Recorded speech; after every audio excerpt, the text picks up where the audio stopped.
Alors l'homme est un omnivore, c'est-à-dire qu'il mange de tout.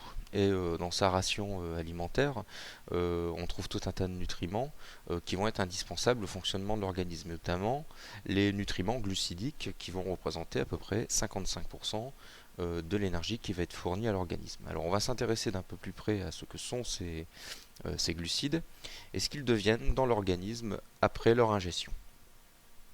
Alors les glucides, ça forme une catégorie de molécules organiques, un peu comme les lipides, les protéines, les acides nucléiques, et sont les constituants essentiels des êtres vivants. Ils jouent un rôle primordial dans la nutrition, soit en tant que substrat énergétique ou alors en tant que forme de mise en réserve. Alors parmi les glucides, eh bien, on va distinguer ceux qui ont un goût sucré, comme les monosaccharides, ou les disaccharides. Alors, les monosaccharides ou les oses, comme par exemple le glucose et le fructose, sont des glucides de petite taille qu'on trouve en général, par exemple, dans les fruits. Ils ont une formule générale CnH2nON, comme par exemple le glucose.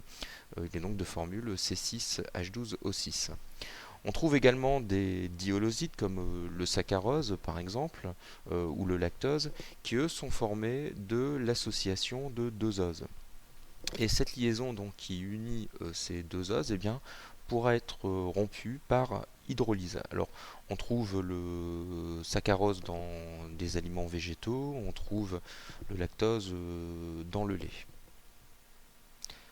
Alors, d'autres glucides, comme par exemple l'amidon, sont des macromolécules, c'est-à-dire qui sont formés de l'association de très nombreuses oses. Et eux, ils doivent être hydrolysés en glucides simples, comme le glucose par exemple, lors de la digestion, pour pouvoir être assimilés. Alors, on trouve l'amidon dans la pomme de terre, on trouve la cellulose dans les produits végétaux, mais la cellulose n'est pas digérée. Elle constitue ce qu'on appelle les fibres et aide au transit intestinal. Alors les oses non hydrolysables, comme les monosaccharides, ici glucose et fructose, eux peuvent traverser directement la barrière intestinale au niveau de la digestion pour servir de nutriments. Par contre, les diholosides et les macromolécules comme l'amidon, elles doivent être au préalable hydrolysées. Alors, cette hydrolyse se réalise dans le tube digestif, elle démarre dans la bouche, euh, dans l'estomac et se poursuit dans l'intestin et notamment dans le duodénum où, par exemple ici, un glucide complexe eh bien, va être totalement hydrolysé, c'est-à-dire que les oses qui le composent vont être libérées au niveau donc, de l'intestin et pouvoir être absorbées au niveau de la muqueuse intestinale. Alors vous avez vu que au collège que cette digestion est réalisée par des enzymes. Alors on va s'intéresser d'un peu plus près à la manière dont les enzymes travaillent et dans quelles conditions elles travaillent.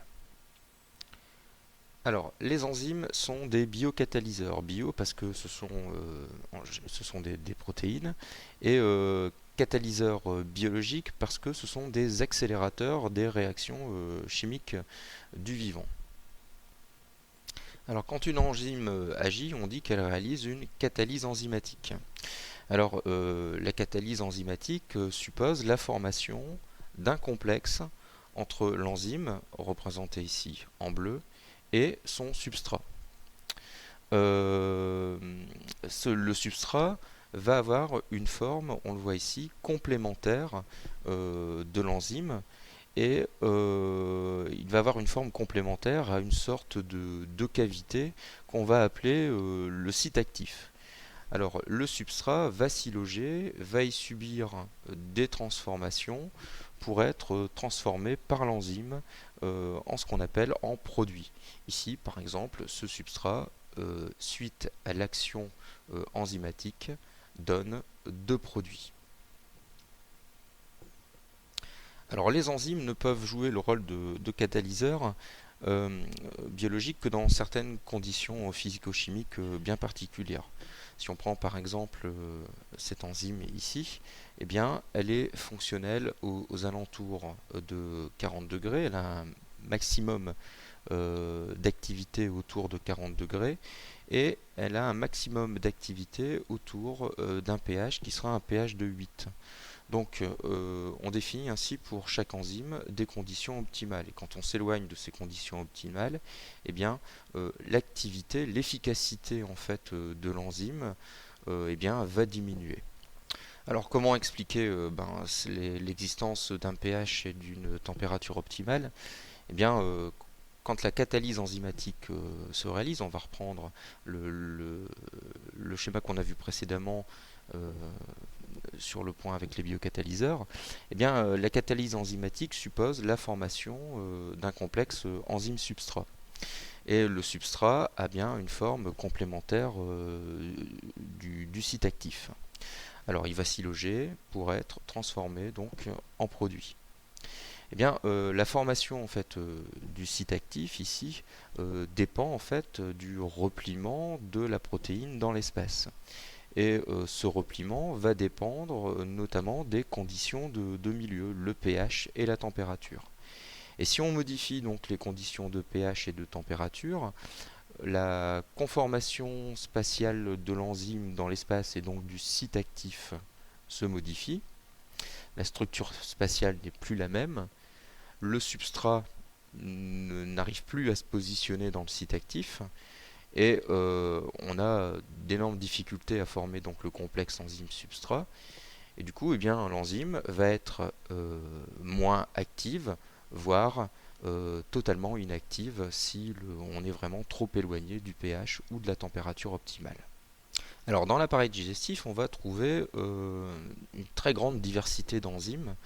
Pourquoi? Parce que eh bien, ces enzymes vont avoir ce qu'on appelle une double spécificité et notamment une spécificité de substrat. Alors on définit la spécificité de substrat de la manière suivante, c'est qu'une enzyme donnée, par exemple ici la saccharase, ne peut agir que sur un substrat particulier, le saccharose. Donc remarquez d'ailleurs le parallèle entre le nom de l'enzyme et le nom du substrat. Hein, on rajoute donc la particule ase à la racine commune des deux mots.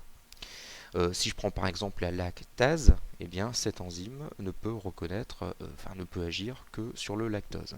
Donc ça c'est la spécificité de substrat.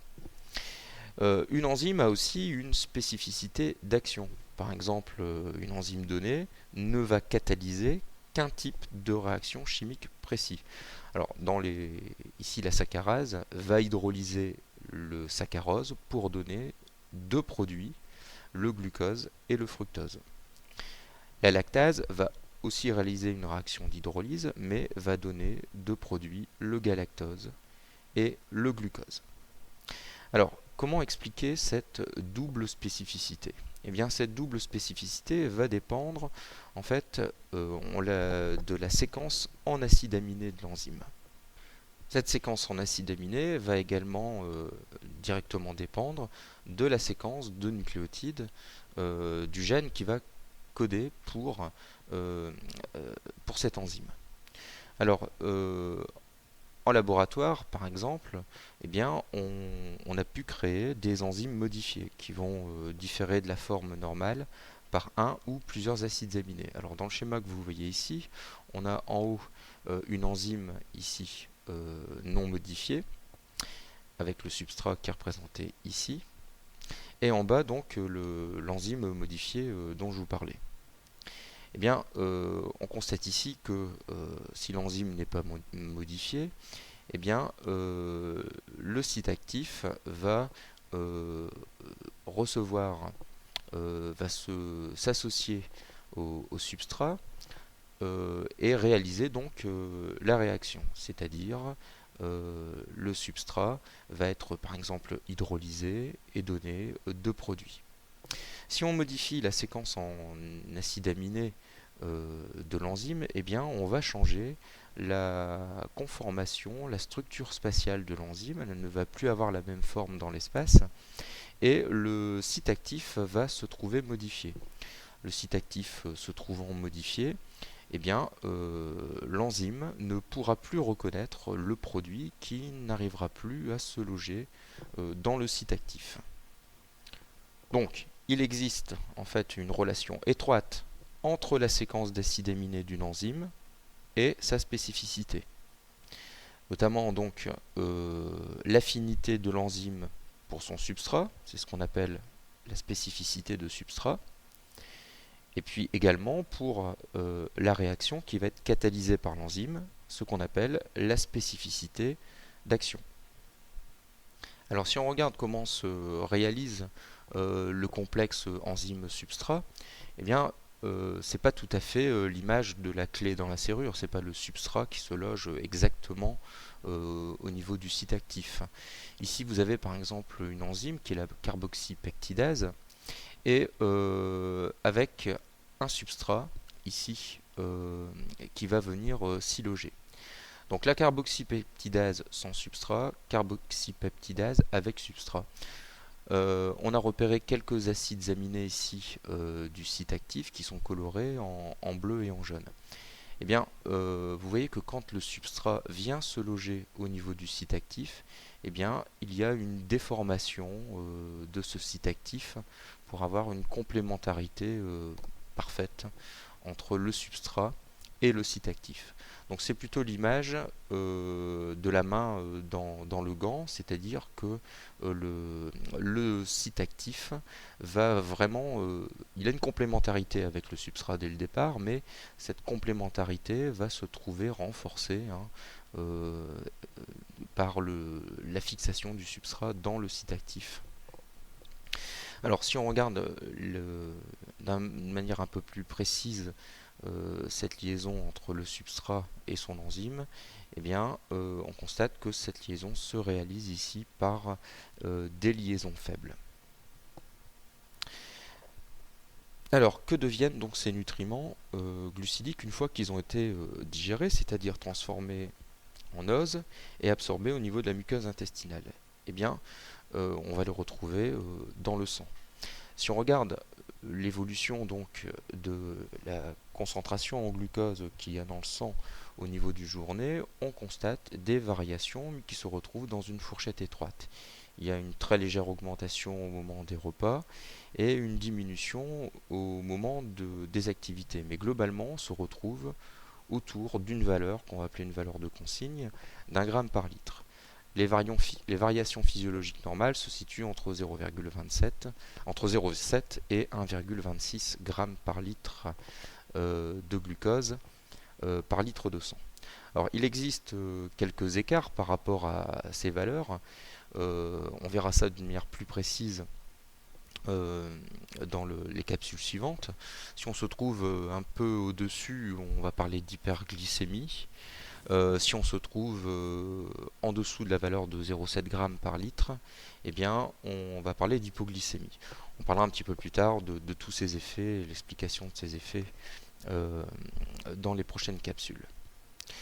Alors, si on s'intéresse, donc si on essaye de modéliser, après par exemple un repas et après une activité physique, quelles devraient être les variations de la glycémie, eh bien on constate, donc c'est ce qui est représenté en bleu ici, et en jaune ici vous avez la réalité, ce qui se passe dans l'organisme, eh bien on constate que sans régulation, eh bien la glycémie est très différente de ce que l'on observe dans la réalité. Ça veut donc dire que la glycémie est un paramètre qui est régulé, qui est contrôlé autour d'une valeur d'1 gramme par litre. C'est-à-dire que quand il y a trop de glucose, eh bien, il va être mis en stockage.